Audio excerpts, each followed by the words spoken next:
सावरे म्हणा भाग 8. 2 दिवसांनी साक्षी ऑफिसमध्ये जॉईन झाली. विराज, विक्रम ह्यांच्याशी मध्ये मध्ये फोनवर भेटून बोलणं होत राहायचं. धमकीचे कॉल्स आठवडाभर तरी बंद होते. अशातच साक्षीच्या बाबांच्या मित्रांनी त्यांच्या मुलीच्या ग्रॅज्युएशनच्या निमित्ताने सेलिब्रेशन पार्टी अरेंज केली होती. तिच्या बाबांचे मित्र बिझनेस क्षेत्रातले खूप यशस्वी व्यक्ती होते आणि मुलगी रशियातून पदवीधर झाली होती म्हणून मुलीचे जरा जास्तच कौतुक होते. भारतात असेपर्यंत त्यांच्या मुलीचं नाव श्यामल होतं, पण रशियात गेल्यावर श्यामलचं सॅम झाली आणि पश्चात संस्कृतीचं रमली.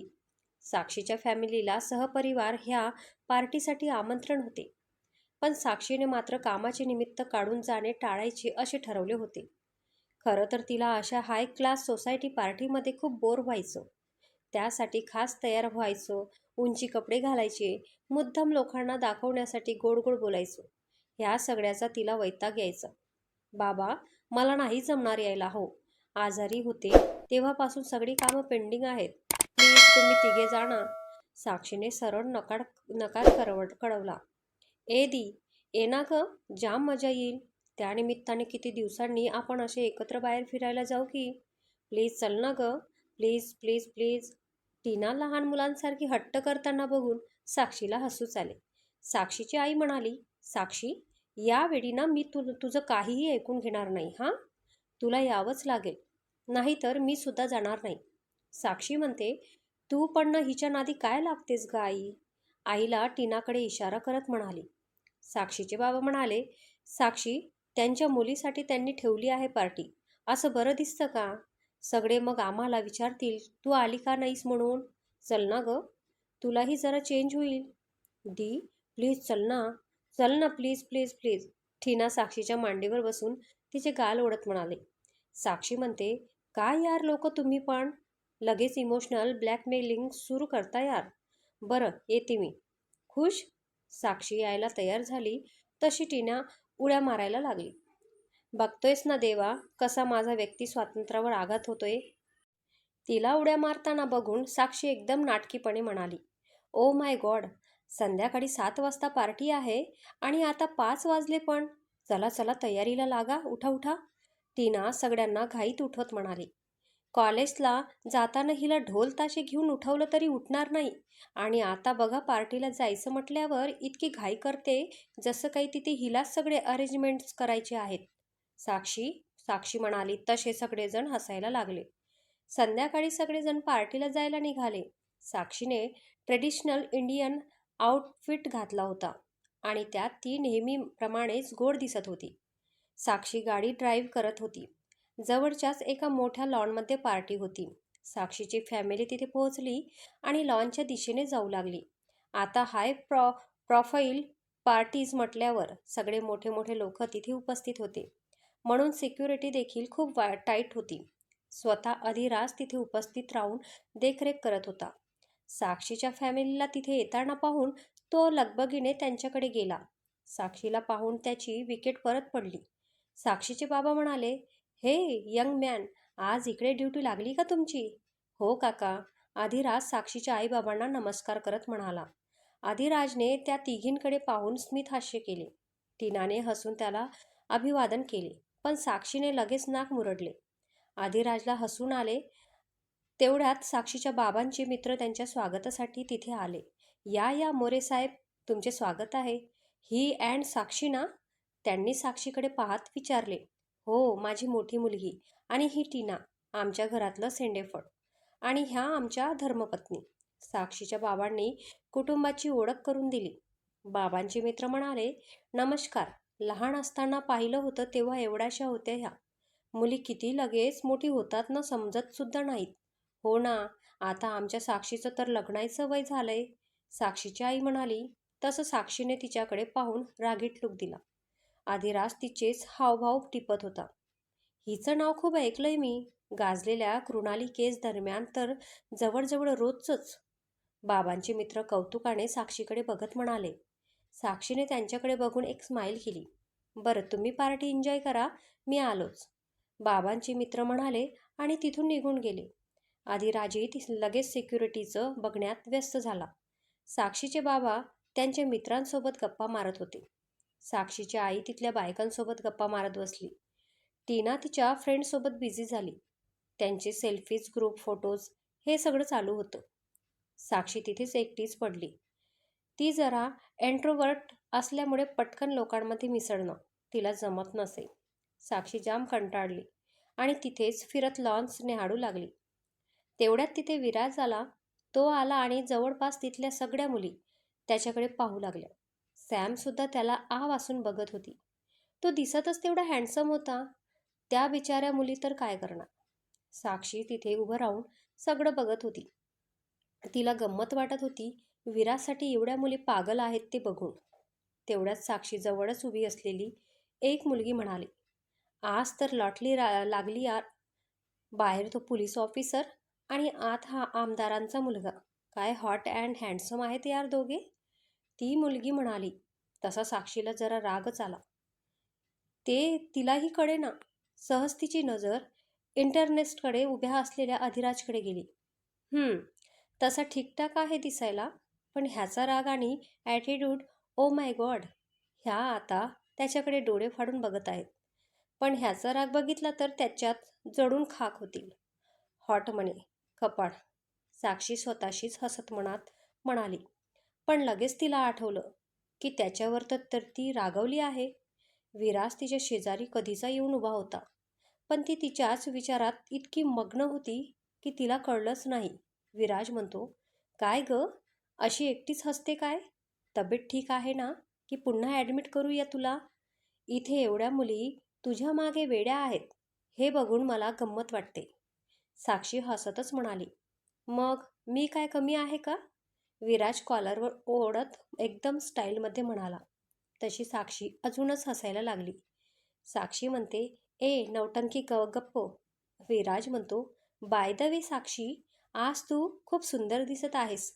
तुझा गैरसमज आहे तो. तुझ्या आजूबाजूला बघ जरा, खूप सुंदर मुली आहेत. मी तर म्हणते एखादी पटव आज. साक्षी डोळे मिचकावत म्हणाली. तोच प्रयत्न करतोय. विराज बोलून गेला. काय? साक्षी जरा मोठ्यानेच म्हणाली. अगं, मुली पटवण्याचाच प्रयत्न करतोय ना. विराज बाजू सांभाळून घेत म्हणाला. इथे विराज आणि साक्षी असे एकमेकांसोबत हसताना बोलताना बघून आत आणि बाहेर वातावरण तापलं होतं.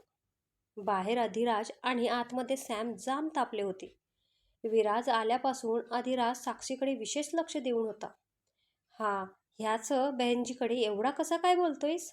मलाच बघावं लागेल, सॅम स्वतःशीच म्हणाली आणि त्यांच्याकडे जाऊ लागली. साक्षी आणि विराज मजेत गप्पा मारत होते आणि विराज त्यांचे जोक्स मारून साक्षीला हसवत होता. आधिराज बाहेरून सगळं बघत होता आणि मनातल्या मनात विराजला शिव्यांची लाखोली वाहत होता. Hi guys, may I join you? Sam त्यांच्याजवळ येऊन म्हणाली. साक्षी आणि विराज दोघांनी तिला न ओळखून तिच्याकडे प्रश्नार्थक नजरेने पाहिलं. ओ सॉरी, माय सेल्फ सॅम. ही पार्टी माझ्या ग्रॅज्युएशनच्या सेलिब्रेशनसाठी अरेंज केली आहे. सॅम जरा मोठेपणा दाखवत म्हणाली. ओ काँग्रेस. साक्षी आपला हात सेकहँडसाठी तिच्यासमोर करत म्हणाली. पण सॅमने तिच्यासाठी हात मिळवलाच नाही. विराजने तेवढ्यात सेकहँडसाठी हात समोर केला. तसा सॅमने लगेच त्याचा हात घट्ट पकडला. साक्षीचा हात तसाच हवेत होता. विराजला सॅमचं वागणं आवडलं नाही. त्याने साक्षीकडे पाहिलं. साक्षीने लगेच हसून दिलं आणि आपला हात खाली घेतला. सॅम विराजशी बोलत होती. त्याला रशियाबद्दल काय काय सांगत होती, पण त्याचं तिच्या बोलण्याकडे अजिबात लक्ष नव्हतं. तो साक्षीकडेच बघत होता. मध्येच बोलताना आपण लक्ष देतोय असं भासवायला जबरदस्ती स्माईल करत होता. खरं तर त्याला सॅमचा राग आलेला, पण तिच्याच पार्टीत येऊन इशू कशाला म्हणून तो गप्प सहन करत होता. साक्षी तिथेच उभी राहून फोनवर काहीतरी करत होती. तिला सॅमच्या बडबडीत अजिबात रस नव्हता. तेवढ्यात सॅमने उगाच तोल गेल्याचं नाटक करून हातातल्या ग्लासमधलं वाईन साक्षीच्या अंगावर सांडवलं आणि तिचा ड्रेस खराब झाला. साक्षीला सॅमने हे मुद्दाम केलंय ते समजलं होतं, पण उगाच सॅम सीन क्रिएट करेल म्हणून ती गप्प बसली. सॅम, लक्ष कुठे आहे तुझं? विराज साक्षीच्या हाताला पकडत सॅमवर ओरडलाच. सॅम म्हणाली, तू माझ्यावर का ओरडतोयस? माझा इथे तोल जाऊन मी पडले असते, त्याचं काही नाही, पण तिच्यावर जर चुकून ड्रिंक्स आणलं तर तुला लगेच त्रास झाला. सॅम, तू, विराज, तिला पुढे काही सुनावणार त्याआधी साक्षीने त्याला हाताला धरून गप्प बसायचा इशारा केला. तसंही ह्या बेंजीकडे असेल कितीतरी चीप ड्रेस असतील ना. माझ्यासारखे एक्सपेन्सिव्ह ड्रेसिंग्स घ्यायला पैसा आणि ब्युटी दोन्ही लागतं, जे हिच्याकडे असेल असे मला वाटत नाही. So chill, not a big deal. Sam attitude दाखवत म्हणाले. विराजला सॅमचा भयंकर राग आला होता. आजूबाजूचे काही लोक पण त्यांच्याकडे बघत होते. विराज सॅमला सुनवायला पुन्हा तोंड उघडणार इतक्यात साक्षीच बोलली, विराज, मी आलेच. साक्षी नजरेनेच त्याला शांत राहा सांगून वॉशरूमकडे गेली.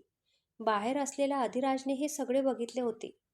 त्याला त्यांचे बोलणे ऐकू आले नसले तरी काय झाले असावे ह्याचा अंदाज आला होता. साक्षी ड्रेस साफ करून पुन्हा लॉनमध्ये आली. डान्स सुरू होता. तिने आजूबाजूला पाहिले. तिचे आई बाबाही डान्स करत होते. टीना सुद्धा तिच्या फ्रेंडसोबत होती. विराज आणि सॅम देखील डान्स फ्लोअरवर होते. सॅमला बरीच चढली आहे असं वाटत होतं. मुद्दाम ती विराजच्या अंगावर पडत होती आणि विराज तिच्या अशा वागण्याला कंटाळून गेला होता. तो आता कुठल्याही क्षणी रडेल असे त्याच्या चेहऱ्यावर हावभाव होते आणि त्याला तसं पाहून साक्षीला खूप मजा वाटत होती. तेवढ्यात तिच्या खांद्यावर कोणीतरी हात ठेवला. तिने जरा दचकूनच मागे पाहिलं. तो एक साधारण 30 ते 35 वयाचा तरुण होता. Hi beautiful lady, may I dance with you, तो म्हणाला. साक्षी म्हणते, sorry, I don't know you. All right, मी रुद्रप्रताप कारखानीस, माझे आमदार विनायक कारखानीस ह्यांचा मुलगा. रुद्र, ओ ओके, साक्षी स्मितहास्य करत म्हणाली. सो शाल वी डान्स. रुद्र तिच्यासमोर हात करत म्हणाला. No please don't mind but I don't wish to dance. Sorry, साक्षीने नम्रपणे नकार दिला. तेवढ्यात तिथे एक दुसरी मुलगी आली आणि रुद्रला म्हणाली, hey handsome, shall we dance baby. Sure, Rudra त्या मुलीचा हात हातात घेऊन म्हणाला आणि डान्स फ्लोअरकडे चालू लागला. जाताना तो मागे वळून वळून साक्षीकडेच बघत होता. साक्षीला जरा ते विचित्रच वाटलं आणि त्याला इग्नोर करत आजूबाजूला बघू लागली. अचानक तिची नजर अधिराजवर पडली. तो बाहेर कोणातरी हवालदारला सूचना देत होता. साक्षीची नजर त्याच्यावर स्थिरावली. उगाच नाही त्या मुली ह्यांच्याकडे मगाशी डोळे फाडून बघत होत्या. साक्षी मनातच म्हणाली आणि ती काय विचार करते ते उमजून तिलाच आश्चर्य वाटलं. अचानक अधिराजनेही तिच्याकडे पाहिलं आणि त्यांची नजरानजर झाली. तशी साक्षी गोंधळली आणि तिथून निघून गेली. अधिराज स्वतःशीच हसला. साक्षी टीनाला शोधू लागली, पण तिला ती कुठेच दिसेना. तिचे फ्रेंड्स तिथेच होते. त्यांच्याकडे जाऊन चौकशी करूया म्हणून ती त्यांना विचारायला गेली. साक्षी म्हणते, हाय, मी साक्षी, टीनाची बहीण. टीना कुठे आहे? टीनाची मैत्रीण म्हणाली, हाय दी, टीना इथेच होती पण अचानक कुठे गेली काय माहिती. बहुतेक वॉशरूममध्ये गेली असेल. आमच्या 2 फ्रेंड्स गेल्या आहेत तिकडे बघायला. साक्षी म्हणते, ओके. तेवढ्या 2 मुले तिथे आल्या. अगं, ती वॉशरूममध्ये पण नाही आहे. काय? आता ती होती ना तुमच्यासोबत, मग अचानक कुठे गेली आणि तुमचं लक्ष कुठे होतं? साक्षी पॅनिक झाली. टीनाची मैत्रीण म्हणाली, दी, आम्ही डान्स करत होतो. टीना डान्सला नाही म्हणाली, मग आम्ही गेलो. ती इथेच होती. आम्ही इथे आलो तर ती नव्हती. साक्षीने लगेच आपला फोन काढला आणि टीनाला कॉल करू लागली. टीना कॉल रिसीव्ह करेना म्हणून साक्षी घाबरली. साक्षीने लगेच आपल्या फोनमधलं लोकेशन ट्रॅकर ॲप ओपन केलं आणि टीनाचं लोकेशन ट्रॅक करू लागली. अधिराजने साक्षीच्या फोनमध्ये जसं लोकेशन ट्रॅक करणारं ॲप इन्स्टॉल केलं होतं, तसंच ॲप साक्षीने काही दिवसांपूर्वी टीनाच्या फोनमध्ये इन्स्टॉल करून दिलं होतं. तिला ते नीट करून वापरायचं तेही समजावलं होतं. जेव्हापासून तिला धमक्यांचे फोन येणं बंद झालं होतं, तेव्हापासून ती जास्त अलर्ट होती आणि म्हणूनच सुरक्षेच्या दृष्टीने तिने टीनाला विश्वासात घेऊन सगळं सांगितलं आणि अलर्ट केलं होतं. साक्षी टीनाचं लोकेशन ट्रॅकर करण्याचा प्रयत्न करत होती. तेवढ्यात विराज तिच्या जवळ आला. तिला जरा घाबरलेलं बघून त्याला संशय आला. विराज म्हणतो, साक्षी, काय झालं आहे? अरे, टीना सापडत नाहीये, असं न सांगता जात नाही ती कुठेच. साक्षी टीनाचं लोकेशन ट्रॅक करण्याचा प्रयत्न करता करता म्हणाली, अगं असेल ती इथेच कुठेतरी, आपण शोधूया तिला, तू पॅनिक नको होऊस अशी. विराज तिला धीर देत म्हणाला. तेवढ्यात तिथे साक्षीचे आई बाबा सुद्धा आले. साक्षीचे बाबा म्हणाले, चला निघूया ना. साक्षी म्हणते, हो म्हणजे बाबा टीना दिसत नाहीये ना कुठे. साक्षीचे बाबा म्हणाले, अगं असेल इथेच कुठेतरी, तू फोन लाव बघू तिला. साक्षी म्हणते, ती फोनही उचलत नाहीये बाबा. एरवी खंबीरपणे संकटाशी 2 हात करणारी साक्षी आज पॅनिक झाली होती. अर्थात ती तिच्या फॅमिलीबद्दल पॉझिटिव्ह होतीच, आणि त्यात तिची धाकटी बहीण अडकली आहे म्हटल्यावर ती जास्तच इमोशनल झाली होती. टीनाची तिने बहिणीपेक्षा आई म्हणूनच जास्त काळजी घेतली होती. बाहेर उभ्या असलेल्या अधिराजला साक्षीकडे बघून काहीतरी गडबड असल्याचा संशय आला. तो तडक त्यांच्याकडे गेला. काय झालं काका? Any problem? अधिराजने साक्षीच्या चेहऱ्याकडे पाहत तिच्या बाबांना विचारले. अरे अधिराज, बरं झालं तू आलास. ही टीना सापडत नाहीये रे. सगळीकडे शोधलं तिला, पण कुठेच नाही सापडत आहे. साक्षीचे बाबा पॅनिक होत म्हणाले. काका, तुम्ही काळजी नका करू, मी बघतो. अधिराजने लगेच 2-3 हवालदारांना बोलावले आणि टीनाचा फोटो दाखवत तिला आसपास शोधायला सांगितले. साक्षी टीनाचं लोकेशन ट्रॅक करत होती आणि अचानक तिला तिचं लोकेशन सापडलं. तशी ती ओरडलीच, सापडलं. साक्षीची आई म्हणाली, अगं काय सापडलं? साक्षी म्हणते, आई बाबा, मी तुम्हाला ते सगळं नंतर सांगते. सर, प्लीज नाकाबंदी करायची ऑर्डर द्या, लवकरात लवकर. साक्षी अधिराजजवळ जाऊन हळूच त्याला ऐकू जाईल एवढ्या आवाजात तिच्या फोनवरचं ट्रॅक केलेलं लोकेशन अधिराजला दाखवत म्हणाली. आणि तो काय समजायचं ते समजून गेला. त्याने लगेच वायरलेसवर नाकाबंदी करण्याचे इंस्ट्रक्शन दिले. विराजला टीनाला किडनॅप केलंय ह्याची कल्पना आली आणि त्याने तातडीने सॅमच्या वडिलांना जाऊन त्यांना परिस्थितीची कल्पना दिली. त्यांनीही मग वेळ न दळवता पार्टी संपली आहे असं जाहीर केलं. साक्षीचे आई बाबा गोंधळून गेले होते. त्यांना ह्या तिघांचं नक्की काय चाललंय तेच कळत नव्हतं. साक्षी म्हणते, आई बाबा, तुम्ही प्लीज घरी जा. साक्षीचे बाबा म्हणाले, अगं टीनाला येऊ दे की, मग सोबतच जाऊ घरी. साक्षी म्हणाली, अहो बाबा, तुम्हाला आधीच बीपीचा त्रास आहे, उगाच इथे ताटकळत बसावं लागेल. तुमच्या गोळ्या पण सोबत आणल्या नाहीत ना. औषधांची वेळ चुकली तर तुम्हाला मग त्रास होईल. आणि टीनाची काळजी नका करू, मी तिला सुखरूप आणेन. मी जिवंत असेपर्यंत तिला काही होऊ देणार नाही, समजलं? साक्षीची आई म्हणाली, अगं पण नक्की झालंय तरी काय ते तर सांग. साक्षी म्हणाली, आई प्लीज ग, टीना सापडली की सगळं सांगते मी तुम्हाला. तुम्ही सध्या घरी जा बघू. हो काका, तुम्ही काळजी करू नका. तुमच्या दोन्ही मुली माझी जबाबदारी आहेत. तुम्ही घरी जा, अधिराज म्हणाला. तसं साक्षीला अधिराचा अभिमान वाटला. विराज म्हणतो, काका, मी आहे साक्षीसोबत, काही काळजी करू नका. मी स्वतः दोघींना आणून घरी सोडतो. माझा ड्रायव्हर सोडेल तुम्हाला घरी. साक्षीचे बाबा म्हणाले, बरं, आता तुम्ही म्हणत आहात तर ठीक आहे, जातो आम्ही घरी. पण टीना असेल इथेच कुठेतरी. साक्षी, तू फोन लाव बघ तिला. साक्षी म्हणाली, हो बाबा, तुम्ही काळजी नका करू, मी बघते, शोधते तिला. विराजने मग त्याच्या ड्रायव्हरला साक्षीच्या आईबाबांना त्यांच्या घरी सोडवायला सांगितलं. सर, आम्हाला त्या लोकेशनवर लगेच जावं लागेल. टीना खूप संकटात आहे. साक्षीच्या डोळ्यात पाणी दाटले होते. अधिराज म्हणतो, साक्षी, डोंट वरी, मी ऑलरेडी जाधव आणि विक्रमला त्या जागेवर पाठवलंय. विराज म्हणतो, अहो पण तुम्ही सिक्युरिटी तुम्हीच बघत होतात ना. असं कसं कोणीही आत येऊन एवढ्या गर्दीत किडनॅप करू शकतो. अधिराजला विराजचा रागच आला होता. विराज, प्लीज आपण हे नंतर बोलूया का?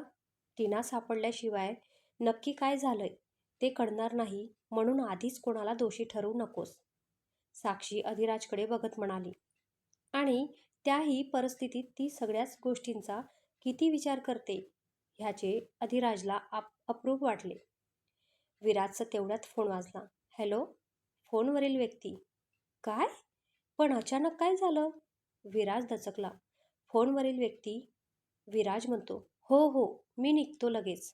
साक्षी, माझ्या बाबांना अटॅक आलाय ग. हॉस्पिटलमध्ये ॲडमिट केलंय त्यांना. मला निघावं लागेल. विराज साक्षीला म्हणाला. साक्षी म्हणाली, अरे मग लवकर जा ना. विराज म्हणतो, पण टीना, तिची बहीण समर्थ आहे तिला वाचवायला. तू तिची काळजी नको करूस. आमदार साहेबांची काळजी घे, ओके. साक्षी विराजला मध्येच तोडत म्हणाली. हो थँक्स साक्षी, विराज म्हणाला आणि जाण्यासाठी निघाला. साक्षी आणि अधिराज पोलीस व्हॅनपाशी उभे होते. तेवढ्यात साक्षीचा फोन वाजला. अननोन नंबर बघून तिच्या पोटात गोळा आला. तिने तो नंबर अधिराजला दाखवला. फोन स्पीकरवर ठेव आणि त्याला बोलतं कर. मी तोपर्यंत लोकेशन तेच दाखवतंय का ट्रेस करण्याचा प्रयत्न करतो. साक्षी, खंबीरपणे बोल. घाबरू नकोस, ओके. अधिराज साक्षीच्या खांद्यावर हात ठेवत तिला धीर देत म्हणाला. ह्या सगळ्यात ती त्याच्यावर रागवली आहे हेही तिला विसरून गेली होती. साक्षीने होकारार्थी मान हलवली. एक दीर्घ श्वास घेतला आणि कॉल रिसीव्ह केला. हॅलो. फोनवरील व्यक्ती म्हणतो, काय साक्षी मॅडम, आठवडाभर तुला कॉल केला नाही तर आमची आठवणसुद्धा नाही राहिली तुला. हां. साक्षी म्हणाली, काय हवं आहे तुला? अरे सरळ मुद्द्याचं बोलतेस म्हणून तू मला जाम आवडतेस ग. फोनवरील व्यक्ती विचित्र हसत म्हणाला. तसा अधिराजच्या डोळ्यात राग उतरला. साक्षी म्हणाली, कामाचं बोल. फोनवरील व्यक्ती म्हणतो, तू हवी आहेस मला, तू फक्त तू. पण दरवेळी हाती येता येता निसटते तू. पण जाऊ दे, आता तू नाही म्हटल्यावर तुझी बहीणच सई. तू तिला का किडनॅप केलंस? तुझी माझ्याशी दुश्मनी आहे ना, मग जे काय करायचं ते मला कर ना. माझ्या फॅमिलीला त्रास नाही द्यायचा, समजलं? साक्षी त्याला जरा धमकावतच म्हणाली. फोनवरील व्यक्ती म्हणतो, अगं असं कसं? तुझ्यासोबत जे करायचं आहे ते मी तुझ्यासोबतच करणार ना जान. असं तुझ्या बहिणीसोबत आणि माझ्या होणाऱ्या साहेबांसोबत थोडीच करू शकतो. काय ते तुला समजलं असेलच ना. साक्षी म्हणाली, तिच्या केसालाही जरा धक्का लागला ना तर याद राख, तू पातळात जरी जाऊन लपलास ना तरीही तुला शोधून काढीन. फोनवरील व्यक्ती म्हणतो, अरे आव ना, फिर डार्लिंग. तुला माझ्याकडे येण्यापासून कोण रोखतंय? मी तर कधीची वाट बघतोय तुझी. पण पोलिसांना खबर द्यायची नाही. गुपचाप निघून यायचं माझ्याकडे, कळलं? साक्षी म्हणाली, तू मला सांगतो आहेस की धमकावतो आहेस? आता ते समजणे इतकी तरी तू हुशार आहेस की. बरं, तुझ्या बहिणीशी बोलणार का? बोलणार काय? तुला तर तिच्या किंकाड्याच ऐकवतो, थांब हां. फोनवरील व्यक्ती कुस्तीत हसत म्हणाला. तसं साक्षीच्या काळजात धस्त झालं. अधिराजने तिला सावरलं. अचानक फोनवर टीनाच्या रडण्याचा आवाज आला. दी दी, हे लोक खूप घाण आहेत ग. प्लीज मला वाचव. मला नाही इथून. टीना ओक्साबोक्सी रडत म्हणाली. टीना, बाळा शांत हो. मी आहे ना, अजिबात रडायचं नाही. काही होणार नाही तुला. साक्षी तिला धीर देत म्हणाली. दी दी टीना अजूनही रडत होती. टीना, चूप, एकदम चूप. खबरदार जर रडलीस तर. आणि त्या गुंड्यांसमोर तर अजिबात रडायचं नाही. तू माझी बहीण आहेस ना टीना, समजलं? अजिबात नाही रडायचं. साक्षी मीराला ओरडलीस तसं टीना रडायची थांबली. तेवढ्यात त्या फोनवरील व्यक्तीने बोलायला सुरुवात केली. कसली डॅशिंग आहेस यार तू. पण एक खरं खरं, अगदी देवा शपथ सांगतोय, तुझ्यात ती जी मज्जा आहे ना ती तुझ्या बहिणीत नाही यार. लग्नानंतर असा गोड हक्क गाजवून घ्यायला खूप आवडेल मला. साक्षी म्हणाली, तोंडावर हा. बरं बाई, बहीण हवी असेल तर लवकर ये. मी ॲड्रेस मेसेज करतो तुला. मी वाट बघतोय. फोनवरील व्यक्ती म्हणाली आणि फोन ठेवून दिला. दुसऱ्याच क्षणाला फोनवर ॲड्रेसचा मेसेज आला. साक्षीने तो मेसेज ओपन केला आणि तिला गरगरल्यासारखंच झालं. आधिराजने तिला पटकन हाताला धरून सावरलं. साक्षी, आर यू ऑल राईट? सावर स्वतःला. तू ये इथे बस जरा. अधिराज तिला पोलीस व्हॅनचं फ्रंट डोअर ओपन करून आत बसवत म्हणाला. साक्षी सीटवर बसली होती आणि तिचे पाय गाडीच्या बाहेर होते. तिच्यासमोर बाहेरच्या बाजूला अधिराज उभा होता आणि तिला सावरत होता. टीना, माझ्यामुळे. साक्षीचा कंठ दाटून आला. शुभ. टीनाला काही होणार नाही. हे घे, थोडं पाणी पी. अधिराज तिला जवळच्या कंपार्टमेंटमधली पाण्याची बॉटल देत म्हणाला. पण साक्षीला त्या फोनवरील व्यक्तीचे शब्द अजूनही जशीच्या तसेच आठवत होते. साक्षीच्या किंकाळ्या, नो नो नो, ती मनातच विचार करत होती. साक्षी, साक्षी, अधिराज साक्षीला भानावर आणत म्हणाला. तशी साक्षीने अधिराजला कमरेला मिठी मारली आणि रडू लागली. पहिल्यांदा ती अशी कोणा दुसऱ्यासमोर रडत होती. अधिराज तर तिच्या अशा अचानक मिठी मारण्याने शॉक झाला. त्याला आधी समजलेच नाही नक्की काय झालंय ते. पण नंतर त्याने स्वतःला सावरलं आणि साक्षीच्या डोक्यावर अलगद थोपटत तिला शांत करू लागला. अधिराज, टीना आज माझ्यामुळे संकटात आहे. तिला काही झालं तर मी नाही माफ करू शकणार स्वतःला. साक्षी त्याच्या मिठीत तशीच रडत म्हणाली. तिने आज नकळत का होईना पण त्याचं नाव घेतलं होतं. त्याला आनंद झाला. दुनियेला स्ट्रॉंग असल्याचं दाखवते. पण किती इमोशनल आहे ही. साक्षी, आय प्रॉमिस यू, टीनाला काहीही होऊ देणार नाही मी, अधिराज मनातल्या मनात म्हणत होत्या. थोड्या वेळाने साक्षी शांत झाली आणि भानावर आली. तसं ती अधिराजपासून दचकून मागे झाली. तिला खूप ऑकवर्ड वाटलं. I am sorry sir.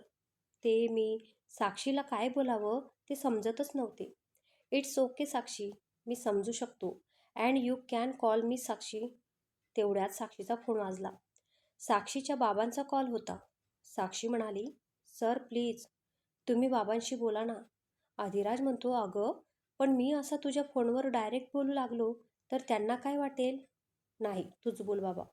साक्षी म्हणाली, सर प्लीज, त्यांना माझ्या आवाजावरून लगेच कळेल की मी रडली आहे आणि त्यांना संशय येईल. Please sir. अधिराज म्हणतो, नो साक्षी. अधिराज, प्लीज बोला ना, प्लीज. साक्षीने त्याचं नाव घेतलं. ते त्याला भारी वाटलं. त्याने लगेच तिच्या हातून फोन घेतला आणि रिसीव्ह केला. हॅलो काका, मी अधिराज बोलतोय. अधिराज साक्षीकडे बघत म्हणाला. साक्षीचे बाबा म्हणाले, अरे अधिराज, कुठे आहात तुम्ही? आणि साक्षी कुठे आहे? टीना अजून सापडली नाही का?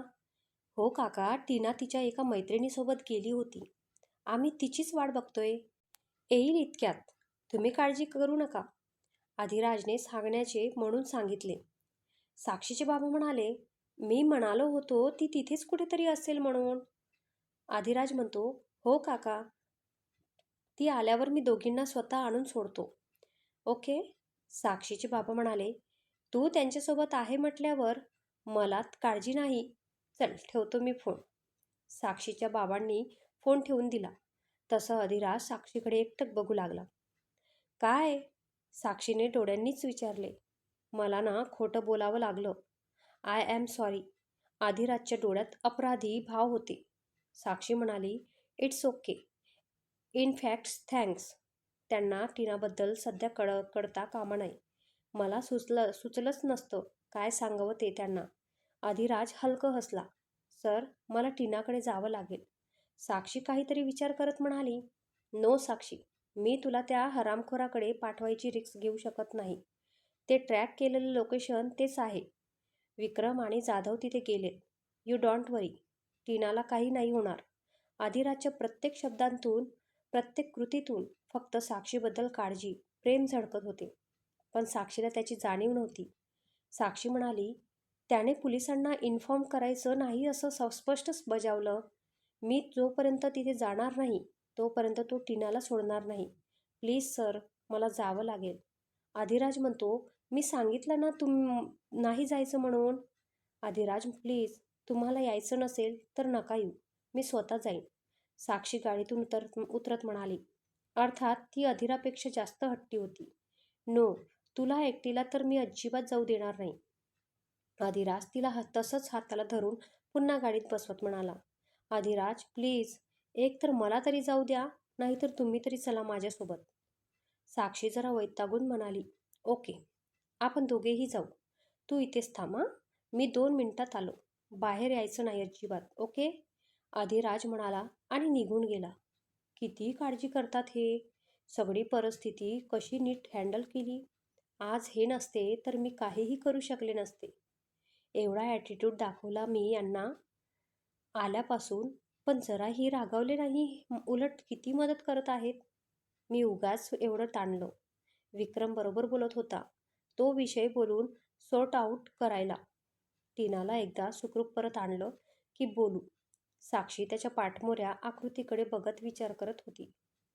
आधी तिथून थोडा बाजूला गेला, पण त्याचं सगळं लक्ष साक्षीवर होतं. त्याने पटापट 2 कॉल केले. पहिला कॉल विक्रमला होता. तो तिथेच पोहोचेपर्यंत काहीही ॲक्शन घ्यायची नाही आणि त्या किडनॅपर्सवर नजर ठेवायची हे सांगण्यासाठी. आणि दुसरा फोन त्याची पर्सनल गाडी लॉन्सकडे घेऊन ये म्हणून सांगायला त्याच्या ड्रायव्हरला. लगेच पुढच्या 10 मिनिटात तिथे अधिराजची गाडी येऊन त्याच्या ड्रायव्हरला आली. ताईसाहेबांनी तुम्हाला फोन करायला सांगितलंय, अधिराज दादा. ड्रायव्हर अधिराजकडे चावी देत अदबीने म्हणाला. अधिराज म्हणतो, काका, आईला सांगा मला आज घरी यायला उशीर होईल. मी ड्युटीवर असल्यामुळे मला फोन करायला जमणार नाही. खूप अर्जंट काम आहे. जी दादा, मी तुमचा निरोप कळवतो. तो ड्रायव्हर म्हणाला आणि निघून गेला. चल निघूया, अधिराजने साक्षीला विचारलं. आपण तुमच्या गाडीत जाणार आहोत का? साक्षीने आश्चर्याने विचारले. हो, पोलीस व्हॅन नेली तर ते गुंड सावध होतील. सध्या तरी हाच ऑप्शन आहेत आपल्याकडे. अधिराज त्याच्या गाडीकडे बोट दाखवत म्हणाला. साक्षी काहीही न बोलता पोलीस व्हॅनमधून उतरली आणि अधिराजच्या गाडीकडे चालू लागली. तोही हवालदाराला सूचना करून तिच्या मागोमाग निघाला. अधिराजने साक्षीसाठी गाडीचं फ्रंट डोअर उघडलं. ती मिनिटभर घुटमळली. साक्षी, बस पटकन, आपल्याला लवकर निघायला हवं ना? अधिराज म्हणाला. तशी ती जरा कचरत आत बसली. चल निघूया, अधिराजने त्यांचं डोअर बंद करत विचारलं.